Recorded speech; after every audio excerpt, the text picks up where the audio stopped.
So tell me, what is your cartoonist origin story? Starting with what are your earliest memories of something comics related? Oh wow. Okay. Well, I think the breakfast table, eating my Cheerios and reading the daily newspaper. The comics section in particular is that was a daily ritual, and of course, Peanuts was in the paper. And I grew up in the '80s, so which was the heyday, if you remember, for some great strips. Yeah.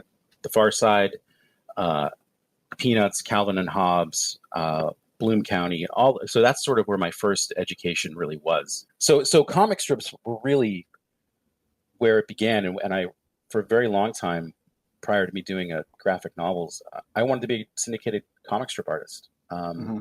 and that was really my formative years were there. I did dip into comic books, became a lifelong fan of Spider-Man, and then the other big influence would have been, I think I was 9 years old, and a family friend gave me a copy of Asterix the Legionary.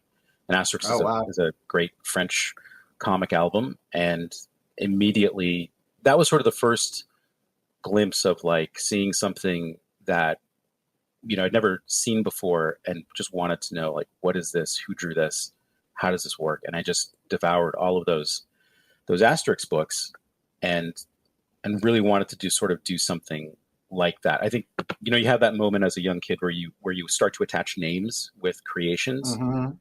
And so then, Peanuts, oh, it's done by this guy named Schultz, and Calvin and Hobbes by this guy named Watterson. And so and I remember those specials that would come up on TV where, I think there was like a Jim Davis special where he was at his drawing board, and I just wanted to, like, understand everything about the tools around him. And then, so documentaries. And so I was just a nerd for all of it, and wanted to be a cartoonist. That ever since I was a kid, that was it. Just wanted to be a cartoonist.